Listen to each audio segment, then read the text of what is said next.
तो राधे राधे मेरे सारे कृषि योद्धाओं, कैसे हो? उम्मीद है सारे अच्छे होंगे।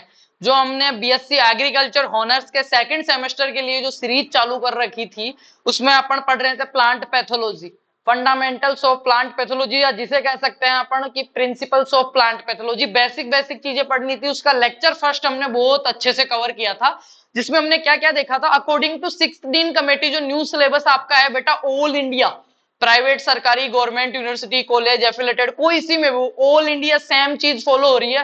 ठीक है, तो वो चीज हम पढ़ रहे थे। लेक्चर फर्स्ट हमारा कंप्लीट हो गया था, और लेक्चर फर्स्ट में हमने क्या क्या देख लिया था। इंट्रोडक्शन ऑफ प्लांट पैथोलॉजी, उसका परिचय देख लिया था, डेफिनेशन देख ली थी, ऑब्जेक्टिव्स उसके देख लिए थे बेटा, इंपोर्टेंस उसका देख लिया था, और उससे रिलेटेड कुछ चीजें थी वो हमने कवर करी थी बहुत अच्छे से। मैंने 0 to ए से लेके जेड तक सारी चीजें समझाई थी, और इस तरीके से समझाई थी कि शायद ही कोई कंफ्यूजन रहे। तो सबसे पहले तो जिन बच्चों ने लेक्चर फर्स्ट नहीं देखा है, जाके देख के आइए। आज अपना सेकंड लेक्चर शुरू करते हैं बेटा।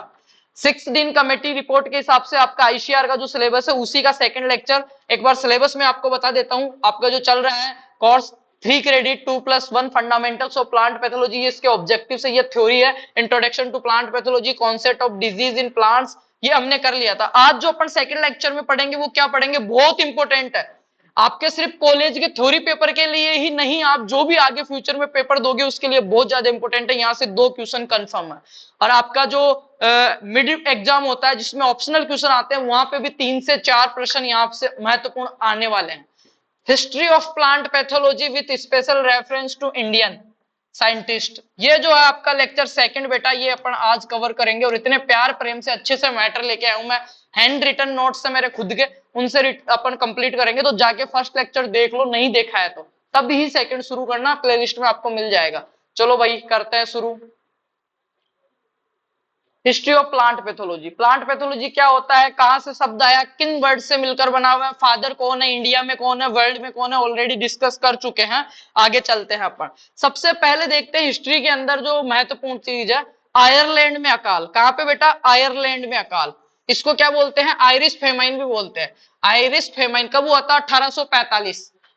कब हुआ था बेटा, 1845। याद रहेगा, आयरलैंड में अकाल 1845। याद कैसे रखोगे, देखना कंफ्यूज होते हैं, क्योंकि जब बंगाल का अकाल आता है और आयरलैंड का अकाल आता है बेटा, तो बच्चे जो सन है उसमें कंफ्यूज हो जाते हैं। इसको याद रखने की एक ट्रिक बताता हूं। आयरलैंड में कितने शब्द हैं, 1 2 3 4 5, 5 शब्द है, तो याद रखना 1845। और बंगाल में कितने हैं, 3, तो उसमें कितना आएगा, 43।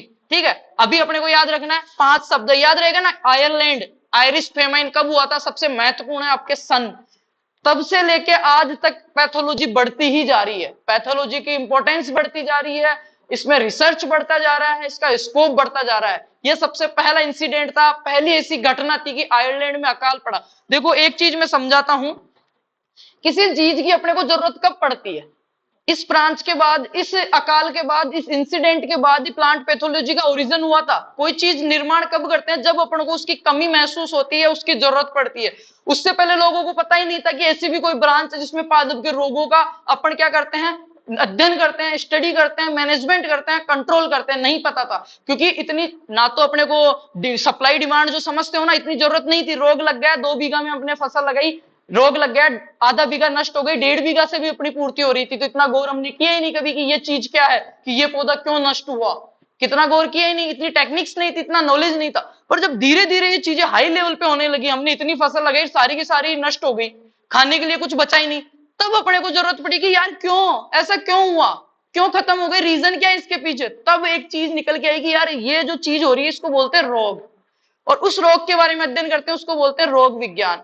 और रोग विज्ञान में अध्ययन क्या करते हैं, सबसे पहले तो डिजीज के बारे में, उसके सिम्टम्स के बारे में, उसके कॉजल ऑर्गेनिज्म के बारे में, कि किससे ये फैल रहा है, कैसे फैल रहा है, कैसे वो संपर्क में आया, और संपर्क में आने के बाद इसने क्या क्या एक्टिविटीज की, क्या इसका साइकिल रहा, उसके बाद में इसने अपने को क्या क्या हार्मफुल नुकसान किया है, अपना कितना लॉस किया है। अब लॉस तो हो गया जो हो गया, इसका मैनेजमेंट मैं कैसे करूं, इसको कम कैसे करूं, फ्यूचर में ये नहीं आए, इन सबको सम्मिलित रूप से क्या कहते हैं, प्लांट पैथोलॉजी कहते हैं बेटा। तो इस घटना के बाद प्लांट पैथोलॉजी का ओरिजिन हुआ था, वो क्यों हुआ देखना आप। आयरलैंड में अकाल पड़ा बेटा 1845, आयरिश फेमाइन जिसको बोलते हैं। और याद कैसे रहेगा कि आयरलैंड, इसमें 5 शब्द है, तो आप ऐसे याद रख लेना 1845। Due to late blight of potato, किसके कारण हुआ था ये, due to late blight of potato का कारण हुआ था। पोटेटो के अंदर आपका लेट ब्लाइट, लेट का मतलब पछेती, एक होता है अर्ली अगेती, एक होता है लेट यानी पछेती। ब्लाइट का मतलब होता है बेटा झुलसा। क्या होता है? झुलसा, झुलसा रोग। तो मैं कह सकता हूं पछेती झुलसा। पछेती झुलसा रोग हुआ किसमें? पोटेटो में। कहां पे हुआ? यूरोप में, इन आयरलैंड या यूरोप। कब हुआ? 1845 में। इसका कोजल ऑर्गेनिज्म था वो कौन सा था? फाइटोप्थेरा इन्फ्रेंटेंस। फाइटोप्थेरा इन्फ्रेंटेंस महत्वपूर्ण, याद कर लेना कि आयरलैंड में जो 1845 में अकाल पड़ा था सर्वप्रथम वो किसके कारण पड़ा था? लेट ब्लाइट ऑफ पोटेटो, या मैं कह सकता हूं फचेती झुलसा रोग पोटेटो का। ठीक है। और इसका कोजल ऑर्गेनिज्म जो था, रोग फैलाने वाला, जिसको मैं बोल सकता हूं रोग कारक, फैक्टर, कुछ भी कह सकता हूं यहाँ पे, वो कौन था? फाइटोप्थेरा इन्फेंटिस था। और इसके कारण क्या हुआ था? देखो, due to this disease 1.2 million people die to due to starvation. 1.2 million, 1.2 million लोग मर गए थे। किसके कारण? भूख के कारण मर गए।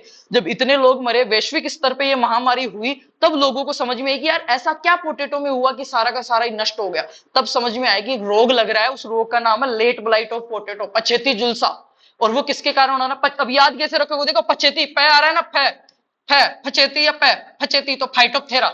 अगेती आता तो अल्टरनेरिया, ए अगेती, ए अल्टरनेरिया, फै फचेती, फाइटोप्थेरा इन्फ्रेंटेंस, फाइटोप्थेरा इन्फ्रेंटेंस, फाइटोप्थेरा इन्फ्रेंटेंस। आलू में पछेती झुलसा।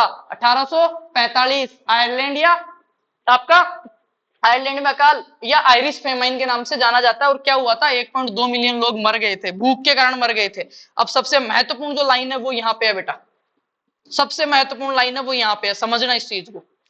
मैटर क्या लिखा हुआ है स्क्रीन पे, राइटिंग कैसी है वो उसको पे ध्यान मत देना, लिखा हुआ इतना पड़ा है। एक सब्जेक्ट की आपको ना 50-50 पीडीएफ मिल जाएगी बेटा, 100 पीडीएफ मिल जाएगी आपको, पर वो लिखा हुआ ही पड़ा है। मैटर ये करता है आप कितना ऑब्जर्व कर रहे हो, कितना अंडरस्टैंड कर पा रहे हो अगले से। ठीक है, लिखे हुए मैटर की, पीडीएफ की, कंटेंट की कमी नहीं है इस दुनिया में। एक टॉपिक पे 100 आर्टिकल मैं भेज सकता हूं आपको फ्री ऑफ कॉस्ट, आईसीआर की साइड पे मिल जाएंगे आपको, गूगल करोगे तो। मैटर खूब पड़ा, समझ में कितना आ रहा है और आप आउटपुट कितना दे रहे हो, कॉपी में कितना लिख पा रहे हो थ्योरी पेपर में, वो मैटर करता है। याद कितना हो रहा है, और मैं जो यहाँ क्लास में पढ़ाऊंगा वो क्लास की क्लास में याद होता है। ये हमारा नियम रहा है 7 फरवरी 2020 से लेके आज तक का।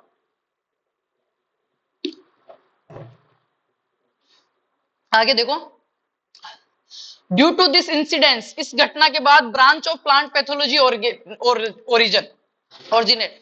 इस घटना के बाद जब 1.2 मिलियन पीपुल लोग आयरलैंड में मरे 1845 में, जो कि आलू का पछेती झुलसा था, फाइटोप्थेरा इन्फेंटिस का वक्त था, उसके कारण ये फैला और इतने लोग भूख के कारण मर गए क्योंकि वहां का सारा आलू नष्ट हो गया। तब जाके इस प्लांट पैथोलॉजी ब्रांच जो है ना, इस घटना के बाद में उसका क्या हुआ? आविष्कार हुआ। Detail study of late blight potato, potato का जो लेट ब्लाइट था ना, उसके बारे में संपूर्ण विवरण में जो पढ़ाई की, जो उसकी नॉलेज ली, जो उस पर रिसर्च किया, वो किसने किया था? एंटोन डी बेरी ने किया था बेटा।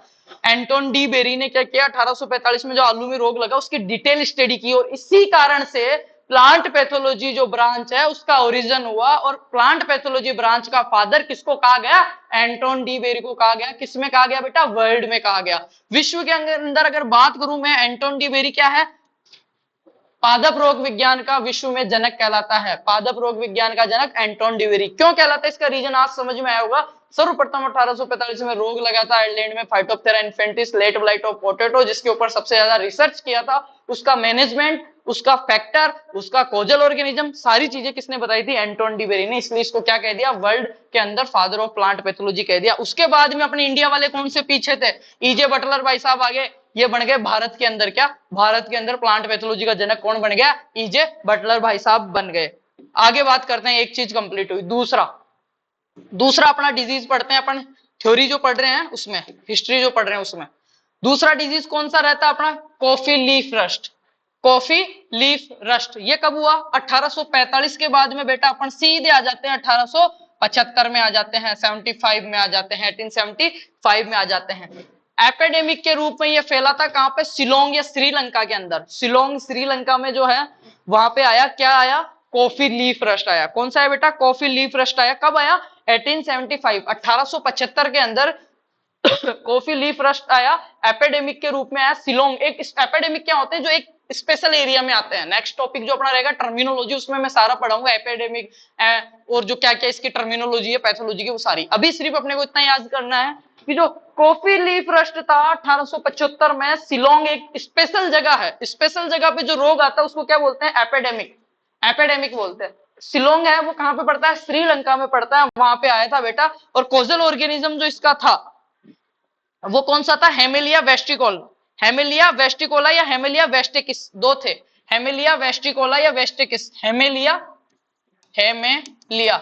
ये क्या है, इसका रोग कारक था, किसका, कॉफी लीफ रस्ट का, जो कि 1875 में सिलोंग एक स्पेशल जगह श्रीलंका में आया था बेटा। और ये क्या था, फंजाई था, एक क्या था, फंगी था, क्या था बेटा, फंगी था ये। इसका जो गण है वो कौन सा था, पक्षीनिया।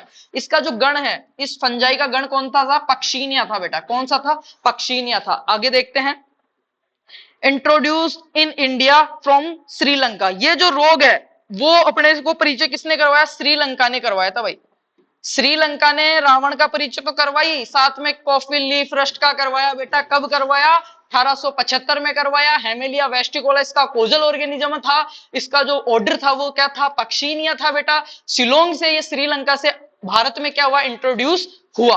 अब आगे देखो, आगे बात करते हैं इसी में। डाउनी मिल्ड्यू ऑफ ग्रेप्स बहुत फेमस डिजीज है और बड़ा मजा आएगा, इससे भी एक बहुत तगड़ी कहानी जुड़ी हुई है, इससे भी एक बहुत तगड़ी कहानी जुड़ी हुई है, मजा आ जाएगा सुनने में आपको, है ना। और कहानियों की तरह पढ़ेंगे, अभी तक दो ही रोग पढ़े हैं। 1845 आयरलैंड, 5 शब्द है, 45, ठीक है। Late blight of potato, E J Butler, Anton de Bary, 1.2 million लोग मर गए भूख के कारण, ठीक है। और कौन सा था, लेट ब्लाइट ऑफ पोटैटो। अब बात कर रहे हैं अपन तीसरा रोग, उसके बाद में सेकंड हमने 75 वाला पढ़ा, तीसरा पढ़ रहे हैं अपन downy mildew of grapes in France.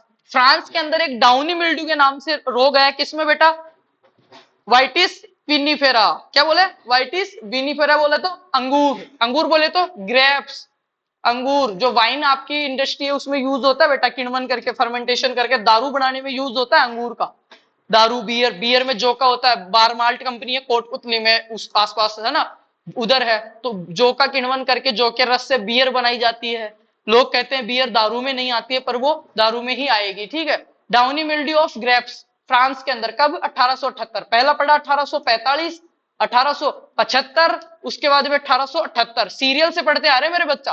1878 में grapes, downy mildew of grapes in France. Downy mildew, मर्दुल रोमिल आशिता या तुलाशिता, हिंदी में क्या बोलते हैं, मर्दुल रोमिल आशिता या तुलाशिता रोग बोलते हैं इसको। क्या बोलते हैं, मर्दुल रोमिल आशिता या तुलाशिता बोलते हैं। फंगल ग्रोथ हो जाती है, क्या हो जाती है, फंगल ग्रोथ हो जाती है। प्लाज्मोस्पोरा वर्टिकोला, इसका कोजल ऑर्गेनिज्म क्या था, प्लाज्मोस्पोरा, प्लाज्मोस्पोरा वर्टिकोला, क्या था, विटिकोला, विटिकोला। ये क्या था, इस रोग को फैलाने वाला, किसको, मृदुल रोमिल आशिता या तुलाशिता, या फिर कहूं downy mildew of grapes in France. कब हुआ था बेटा, 1878 में हुआ था। कब हुआ था मेरे बच्चा, 1878 में हुआ था। याद रहेगा मेरे बेटे को, 1878 में हुआ था। अब देखो यहाँ पे आता है मजा, 1878 में ये हुआ और 1885 में पीएमए मिर्ला डेट ने बोर्डेक्स मिश्रण तैयार किया। याद रखना, बोर्डेक्स मिश्रण जो है उसका खोज किसने की थी, पीएमए मिर्ला डेट ने की थी। कब की थी, 1885 में। कैसे हुआ, जब फ्रांस के अंदर अंगूर के अंदर ये फंगल ग्रोथ हो रही थी प्लाज्मोस्पोरा विटिकोला के कारण, 1878 के अंदर, मर्दुल रोमिला या डाउनी मिल्ड्यू जिसको बोलते हैं पर उसके कारण। तो ये जो पीएमए मिर्ला डेट था ये कुछ काम कर रहा था, कॉपर का कोई स्प्रे था, वो कहीं पे ये स्प्रे कर रहा था लकड़ी उकड़ियों पे। तो जहां पे इसने स्प्रे किया उसके आसपास के जो जितने भी ऑर्चार्ड थे ग्रेप्स के, उनमें ये जो रोग नहीं फैला। तो ऐसे एक कह सकते हैं दुर्घटनावश, या जिसको कह सकते हैं अचानक से, या नहीं कर रहे थे पर हो गया, किसका विकसित हो गया, बोर्डेक्स मिश्रण हो गया। और किसने किया, पीएमए मिर्ला डेट ने किया। और अब मैं एक चीज पूछूं कि भारत के अंदर या वर्ल्ड के अंदर पैथोलॉजी ब्रांच का ओरिजिन हुआ किसके कारण हुआ, आलू में पछेती जुलसा, फाइटोप्थेरा इन्फ्रेंटेंस, आयरलैंड में कल 1845, एंटोन डी बेरी के कारण हुआ, जो लोग मर गए थे इसके बाद। और अगर मैं पूछूं कि बोर्डेक्स मिश्रण का विकास कैसे हुआ बेटा, तो आप कहोगे कि गलती से हुआ था, पीएमए मिर्ला डेट से हुआ था, 1885 में हुआ था। और किस रोग के थ्रू हुआ था, downy mildew of grapes in France, 1878। इसका कॉजल ऑर्गेनिज्म क्या था मेरे बच्चा, क्या था, प्लाज्मोस्पोरा विटिकोला, प्लाज्मोस्पोरा विटिकोला। याद हो गया, आगे चलते हैं। बोर्डेक्स मिश्रण के बारे में दिया हुआ है इसमें, सी CuSO4 5 पॉइंट में रहता है, लाइम 5 पॉइंट में रहता है और वाटर 50 ग्राम में रहता है। ये बैक्टीरियासाइड और फंजीसाइड का काम करता है। बैक्टीरियासाइड और फंजीसाइड, जीवाणुरोधी और कवक की वृद्धि जो होती है ना आपके, फंजाई और बैक्टीरिया दोनों के लिए ये यूज किया जाता है, उनको रोकने के लिए बेटा। और जिनके पीछे साइड लगा हुआ आता है, जैसे बैक्टीरिया साइड, साइड का मतलब होता है किल करने वाले या मारने वाले। उसके बाद में देखो, अब मजा आएगा सबसे ज्यादा, बंगाल में अकाल, बंगाल में अकाल, बंगाल फेमाइन, ये कब हुआ था? 1943, 1943 बच्चा, ये कंफ्यूज नहीं होना। बंगाल में कितने अक्षर हैं? बंगाल कितने हैं बेटा? 3, याद रहेगा 3, 1943। और आयरलैंड में कितने थे? 5, याद रहेगा 1845। क्लियर? बंगाल में हुआ था due to brown leaf spot of rice, धान का भूरी पत्ती धब्बा रोग। ब्राउन यानी भूरी, लीफ मतलब पत्ती, स्पॉट मतलब धब्बा, और धान, राइस मतलब धान, तो मैं क्या कह सकता हूं इसका? भूरी पत्ती धब्बा रोग। धान का भूरी पत्ती धब्बा रोग, धान का भूरी पत्ती धब्बा रोग हुआ था, कब हुआ था? बंगाल में 1943 में। 2 million people died due to starvation. ये किसके कारण होता है? हेलमिंथोस्पोरियम ओराइजी के कारण होता है बेटा। हेलमिंथोस्पोरियम ओराइजी इसका क्या है? कोजल ऑर्गेनिज्म है। अब जल्दी जल्दी से मैं पढ़ाता हूँ, याद रखना आप। हेलमिंथोस्पोरियम ओराइजी जो है, हेलमिंथोस्पोरियम ओराइजी, यहाँ पे लिख देता हूं मैं दोबारा से।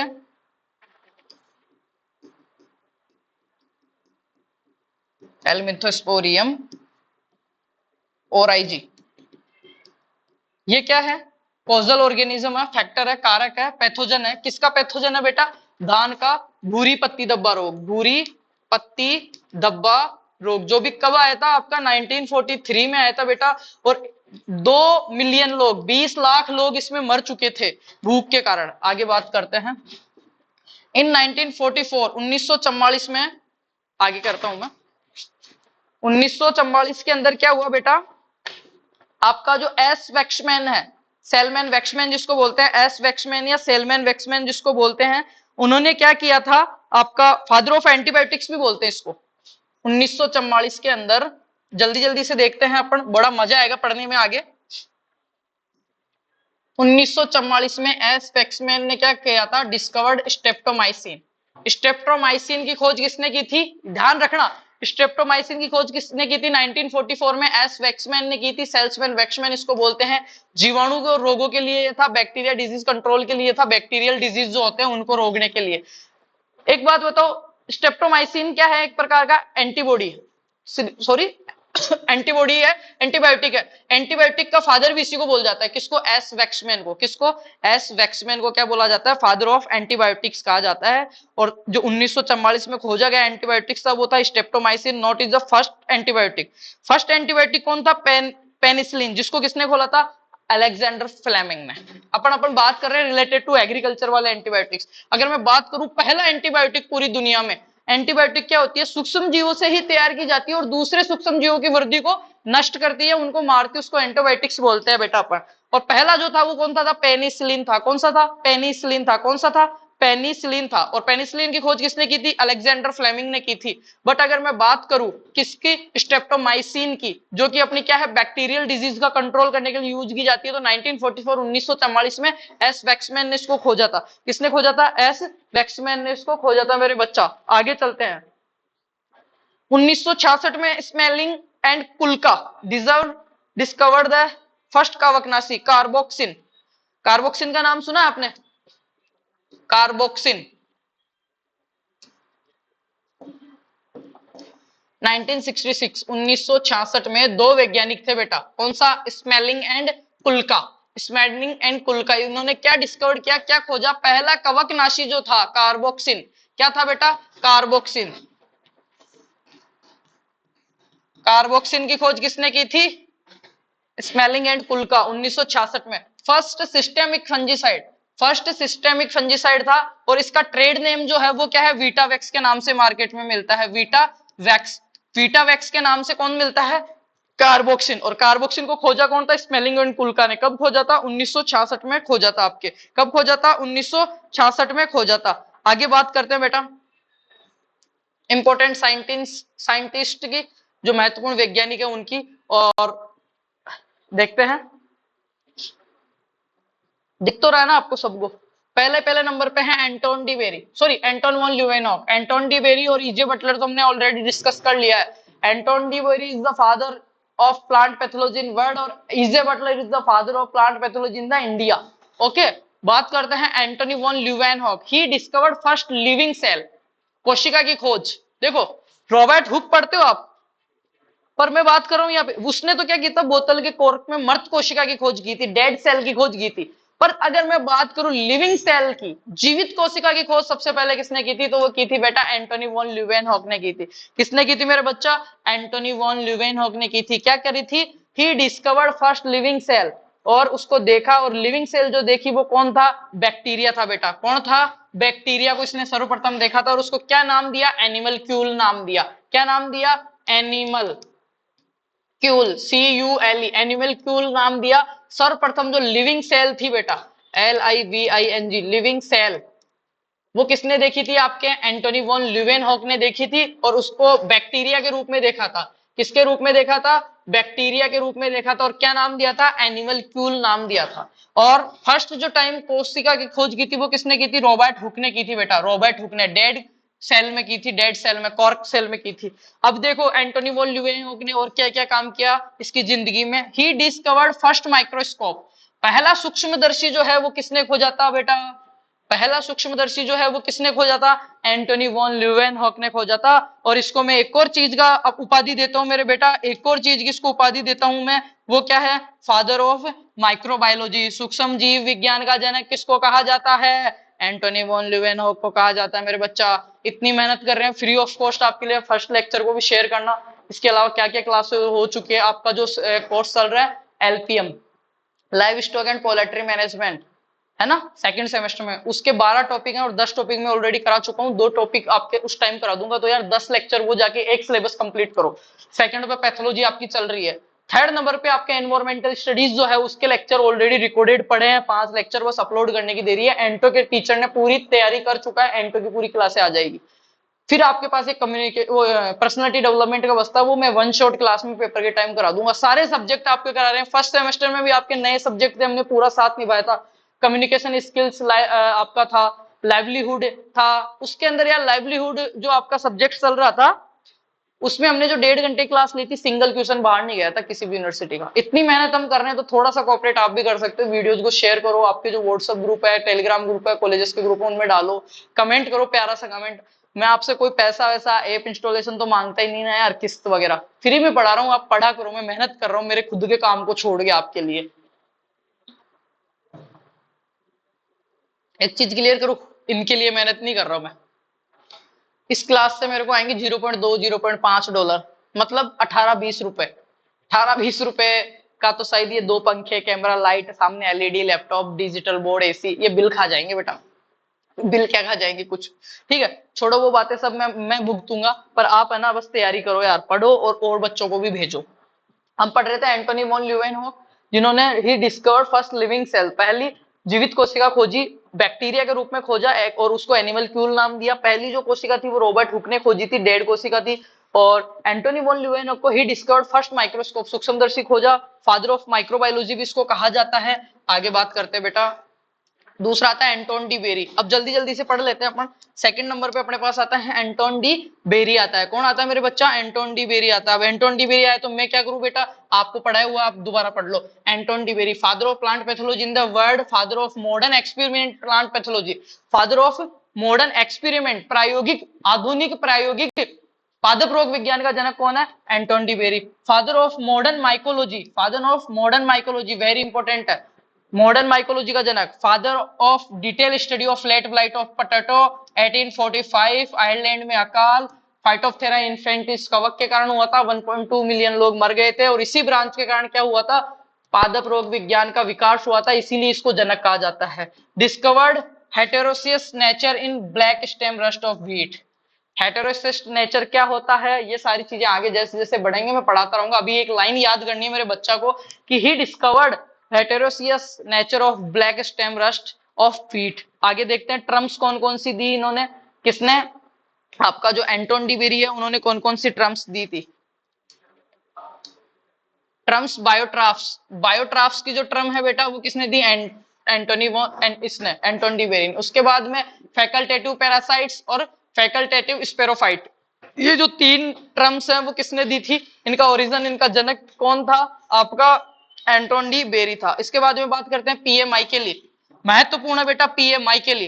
पीए Micheli father of mycology in the world, father of mycology in the world. और मॉडर्न माइकोलॉजी फादर कौन है, मॉडर्न माइकोलॉजी का फादर कौन है बेटा, Anton de Bary, father of modern mycology. अगर मैं बात करूं father of mycology in the world तो वो कौन है, पीए माइकेली, नाम याद रहेगा, माई केली। कौन सा केली बेटा, माई केली। कौन सा केली, माई केली, किसका जनक है, माइकोलॉजी का जनक है। मॉडर्न माइकोलॉजी का कौन सा है, मॉडर्न माइकोलॉजी का कौन सा है, आपका जो वर्ल्ड के अंदर पैथोलॉजी का है, कौन है, एंटोन जी बेरी, एंटोन डी बेरी बेटा, एंटोन डी बेरी। अब सबसे महत्वपूर्ण जो पढ़ने योग्य बात है वो ये है कि P A Micheli father of mycology in the world तो है, इसने एक बुक लिखी है नोवा प्लेंटेनेरम जेनेरा, नोवा प्लेंटेनेरम जेनेरा। कौन सी बुक लिखी है, नोवा प्लेंटेनेरम जेनेरा बुक है, किसकी है, पीए माइकेली की है मेरे बच्चा, किसकी है, पीए माइकेली की है, किसकी है मेरे बेटा, पीए माइकेली की है। इसके बाद में आगे चलते हैं बेटा, रॉबर्ट हैटिंग, नेक्स्ट वैज्ञानिक जो है अपना रॉबर्ट हैटिंग। रॉबर्ट हैटिंग ये क्या है, father of forest plant pathology, father of forest, जंगलों की जो प्लांट पैथोलॉजी है या फॉरेस्ट ट्रीज जो है अपने, उनकी प्लांट पैथोलॉजी के जनक कौन है, रॉबर्ट हैटिंग। याद रखना बहुत ज्यादा इंपॉर्टेंट है बेटा, रॉबर्ट हैटिंग। ओ सॉरी, एक मिनट, लैपटॉप ऑफ होने वाला है अपना, कितना परसेंट है, 22, एक मिनट, इसको चार्ज लगाना पड़ेगा बेटा।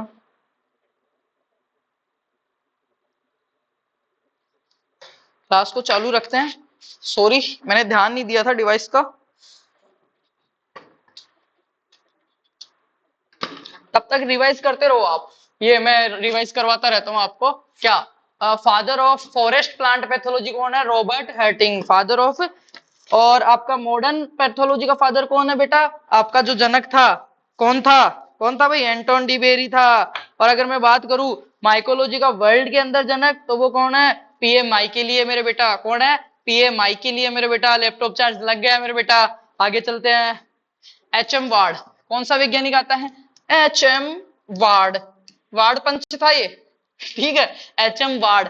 इसने क्या किया था, father of tropical plant pathology बेटा, father of tropical plant pathology H M Ward, father of forest plant pathology Robert हैटिंग। कौन था, रॉबर्ट हैटिंग था, कौन था, रॉबर्ट हैटिंग था। आगे बात करते हैं बेटा, केरोलस लीनियस, महत्वपूर्ण आदमी है, मेरा पक्का बेवारी है, मेरा दोस्त है, खास मित्र है मेरा ये, केरोलस लीनियस। केरोलस लीनियस क्या किया था इसने, नामकरण की द्विनाम पद्धति दी थी, गिव द बायोनोमिकल नोमेनक्लेचर।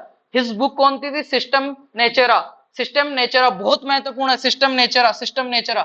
जो नामकरण की पद्धति थी, द्विनाम पद्धति किसने दी थी, आपकी केरोलस लीनियस ने दी थी। एक किताब भी लिखी बेटा इसने, सिस्टेमा नेचर, सिस्टेमा नेचर। और फादर ऑफ टैक्सोनॉमी, वर्गीकी का जनक कहते हैं, टैक्सोनॉमी, बायोलॉजी वाले पढ़ते हैं टैक्सोनॉमी, टैक्सोनॉमी का फादर किसको बोलते हैं, केरोलस लीनियस को बोलते हैं। Father of zoological classification, zoological मैंने बोला बायोलॉजी, बायोलॉजी की भी दो ब्रांच होती है, बॉटनी जूलॉजी, बॉटनी और जूलॉजी। बॉटनी में पढ़ते हैं प्लांट्स के बारे में, थोड़ा सा एग्रीकल्चर से रिलेटेड। जूलॉजी में बोलते हैं, जूलॉजी बोले तो जीव जंतु, डॉक्टर्स। तो जूलॉजी का जो क्लासिफिकेशन दिया था किसने दिया था, केरोलस लीनियस ने दिया था बच्चा, किसने दिया था, केरोलस लीनियस ने। वेट ए मिनट, हाँ वकील साहब, हाँ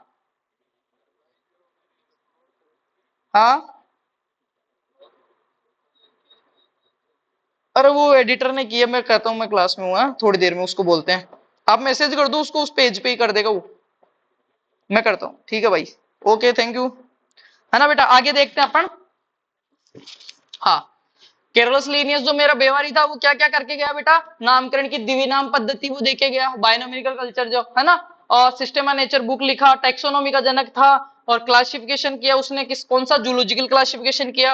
इनकी सेकंड बुक थी वो थी स्पीसीज प्लांटेनेरम, दो किताबें निकाली इन्होंने, दो किताबें निकाली बेटा, सिस्टेमा नेचर और स्पीसीज प्लांटेनेरम, स्पीसीज प्लांटेनेरम, दो किताबें निकाली। किसने निकाली बेटा, मेरे बेवारी ने, विकास सर के बेवारी केरोलस लीनियस साहब ने। कौन सी, स्पीसीज प्लांटेनेरम निकाली। उसके बाद में आता है टिलेट, कौन सा आता है मेरे बेटा, टिलेट। टिलेट जो वैज्ञानिक था आपका, उसने क्या किया देखना, इसने बहुत कुछ किया। टिलेट था, उसने पब्लिश पेपर ऑन बंट, आपका जो बंट है उसके ऊपर पब्लिश किया इन्होंने, पब्लिश पेपर ऑन बंट या स्टेमिंग स्मेट, कवर स्मेट, या जिसको बोलते हैं ball smut of wheat, cover smut of wheat, गेहूं का जो बंट रोग है, स्मट या बंट रोग है उसके ऊपर इन्होंने क्या किया था, पब्लिश पेपर किया था। और इसका कोजल ऑर्गेनिज्म कौन सा होता है, टिलेसाई टिटिसाई, टिलेसाई टिलेसिया टिटिसाई। टिलेसिया टिटिसाई क्या है, इसका रोग कारक है किसका बेटा, बंट या जो आपका कवर्ड स्मट ऑफ व्हीट है, फंजाई एक कवक है, ये एक प्रकार का क्या है, कवक है मेरे बच्चा। उसके बारे में टिलेट ने अपने को इंफॉर्मेशन दी। तो थैंक यू भाई टिलेट, तूने इतनी मेहनत की और एक पेपर निकाला, रिसर्च पेपर तूने निकाला गेहूं के बारे में जो कि महत्वपूर्ण क्रॉप थी। फिर आता है प्री वॉस्ट, प्री वॉस्ट वैज्ञानिक आता है बेटा, कौन सा आता है, प्री वॉस्ट आता है। प्री वॉस्ट साहब ने क्या किया, use of CuSO4 for control the bunt of wheat, he discover the life cycle of bunt fungus. इन्होंने क्या किया, CuSO4 जो है कॉपर सल्फेट आपका है CuSO4, उसका क्या किया, कंट्रोल के अंदर यूज किया किसमें, बंट ऑफ व्हीट, बंट जो रोग है व्हीट का गेहूं का उसमें। और इन्होंने क्या किया, discover the life cycle of bunt fungus, FUNGUS fungus, ठीक है। बर्ड फंगस की लाइफ साइकिल खोजी किसने, प्रीवोस्ट ने खोजी। आगे देखते हैं बेटा ब्रीफेल्ड, ब्रीफेल्ड क्या ने किया, जो ब्रीफेल्ड था उसने क्या किया बेटा, आपके father of pure culture technique, शुद्ध संवर्धन तकनीक जिसको बोलते हैं ना, शुद्ध संवर्धन तकनीक। अब ये क्या होती है जेनेटिक्स वाले अच्छे से समझेंगे, बाकी मैं इसको और समझाऊंगा जब डिटेल्स में पढ़ेंगे। अभी अपना टॉपिक क्या है, शुद्ध संवर्धन तकनीक क्या है ये पढ़ना नहीं है, अभी अपना टॉपिक है कि हिस्ट्री ऑफ प्लांट पैथोलॉजी और इंडियन साइंटिस्ट जिन्होंने क्या क्या किया। तो अपन पढ़ रहे हैं Brefeld, father of pure culture techniques. उसके बाद में आया रॉबर्ट कोच, बहुत महत्वपूर्ण आदमी था, मेरा उतना पक्का दोस्त नहीं है पर ठीक ठाक व्यवहार था, राम राम ही करते थे हम, ठीक है।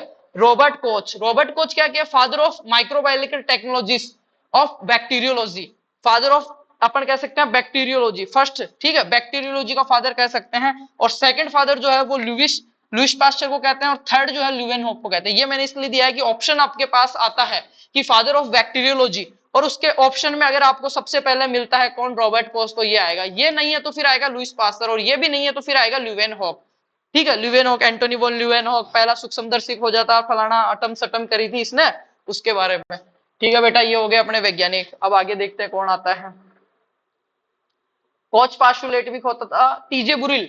फिर सबसे एंड का जो अपना वैज्ञानिक है बेटा टीजे बुरिल, के बारे में अपन पढ़ लेते हैं। कौन था, टीजे बुरिल साहब थे।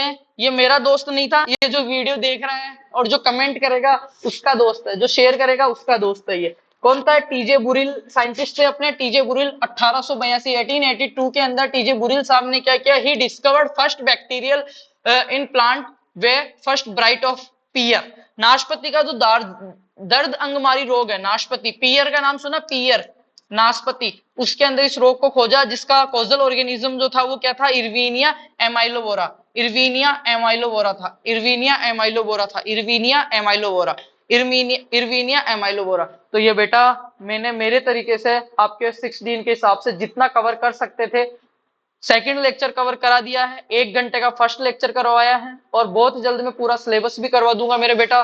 बस आपसे एक ही रिक्वेस्ट है, इतनी मेहनत मैं कर रहा हूं तो थोड़ी सी मेहनत आप करो, इस वीडियो को ज्यादा से ज्यादा बच्चों को शेयर करो, इन चीजों को नोट्स बनाओ, साथ के साथ याद करो और आगे बढ़ो यार, पढ़ो, अच्छा पढ़ोगे अच्छी जगह जाओगे, है ना। मैं तो ये चाहता हूँ अच्छी जगह से MSc करो, सारे काम अच्छे से करो। लैपटॉप अपना, चाय पानी पी लेता हूँ, फिर और 2 बात कहूंगा, तब तक रिवाइज करो,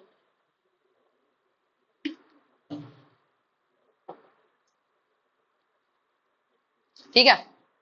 इससे पहले मैंने पढ़ा रखा ये सब चीजें 5 लेक्चर तक, पर मैं दोबारा पढ़ा रहा हूँ सिर्फ इसलिए, व्यूज के लिए नहीं मेरे बेटा, सिर्फ इसलिए कि कुछ बच्चे जो ओवर स्मार्ट हैं या जो ज्यादा नॉलेज है वो ये कहते हैं कि ये तो 15 के हिसाब से हम तो नया पढ़ेंगे 16, तो मैंने कुछ चीजें ऐड भी करी है और एक नए तरीके से, अच्छे तरीके से मैं आपको पढ़ाने की कोशिश कर रहा हूँ। तो मेरा फिर से हाथ जोड़ के, इतने बड़े हाथ जोड़ के निवेदन आप सारे बच्चों से कि यार क्लासेस देखिए, कहीं से भी पढ़िए, कहीं से भी लीजिए ज्ञान, नॉलेज पर लीजिए, लैक ऑफ नॉलेज के कारण आपको कहीं पे नीचा नहीं देखना पड़े। घर से आए हो, फर्स्ट सेमेस्टर ये अच्छी OGP गेन करो, फर्स्ट ईयर में मैं चाहता हूँ आपकी कंप्लीट फर्स्ट ईयर है ना वो 80 प्लस 8.0 प्लस से क्लियर हो। उसके लिए मैं साथ हूँ, पेपर कैसे देना है, गेस्ट पेपर फलाना ढिकना, कॉपी में कैसे लिखना, सारी चीजें मैं प्रोवाइड कराऊंगा टाइम टू टाइम। एक कोर्स आपका जो चल रहा है वो ऑलरेडी कंप्लीट करवा चुका हूं मैं, live stock and poultry management का, पैथो की 2nd क्लास है, 10-12 क्लास में पैथो को भी निपेट दूंगा मैं बहुत अच्छे से। एंटो की क्लासेस चल रही है, environmental studies and disaster management की 5 क्लासेस रिकॉर्डेड है, बहुत जल्दी टाइम लगता है, अपलोड करूंगा SEO करके। तो यार thank you so much, best of luck, share करना मत भूलना, एक लाइक करना मत भूलना, और प्यारा सा कमेंट कर देना, बस मैं खुश हूं, एक प्यारा सा कमेंट कर देना, ठीक है। Thank you so much, love you.